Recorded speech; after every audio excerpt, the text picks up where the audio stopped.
The first example I want to bring up is young Cup from the G1 episode Chaos, where we get a flashback to Cup in his youth as he's rocking the mint green color scheme of his original G1 toy, which differed from Cup's final animation design as it was based on an earlier concept for the character. I feel like this would be a nice deco to give the SS86 Cup, not only serving as an homage to Cup's standout focus episode from the original cartoon, but also satisfy fans of the G1 toy aesthetic.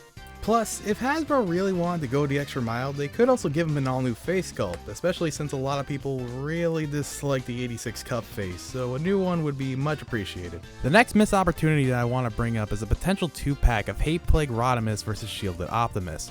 This idea stems from the 2-part finale to the 3rd season of the G1 cartoon, Return of Optimus Prime.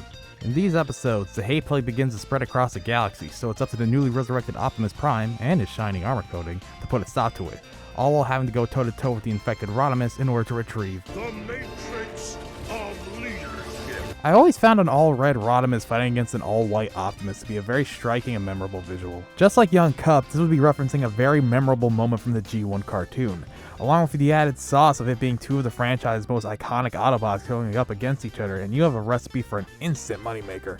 As for molds, the obvious choice are 86 Optimus Prime and Kingdom Rodimus, though hopefully by this point it would have been retooled into a more animation accurate 86 Rodimus, because just like with 86 Cup, that man has a very jacked up and disliked face. Hell no, man. The last two examples I want to bring up come from my favorite Transformers show, Beast Wars. Starting with Predacon Rhinox from the episode Dark Designs, which follows Megatron who, after realizing how much of an unsung goat Rhinox is for the other Maximals, decides to kidnap him and alter his mind in order to convert him into a Predacon. This plan massively backfires on him because, as it turns out, Rhinox makes way too good of a Predacon, incapacitating all of the other members and almost taking over as leader if it wasn't for his bravado becoming his own undoing. The funniest part about all this is that Optimus Primal knew things would end up this way, so he didn't even bother coming into the rescue until the last second. Though that's still not as funny as Megatron trying this plan again in Beast Machines.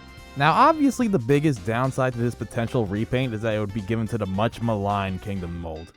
Though personally I wouldn't know anything about that since I own the goated Thrilling 30 toy, whack legs and all. The final repaint on the docket is the powered up form of Black Arachnia from the 2-part episode, The Trigger. In these episodes, the Maximals and the Predacons discover a mysterious floating island that has immense power and weaponry, with Black Arachnia being the one to harness that power and almost winning the Beast Wars if not for the interference of Tigatron. This design marks the height of Black Arachnia as a pure, unadulterated villain on the show, while also looking sick as hell, so I know this is a repaint a lot of people will be down for.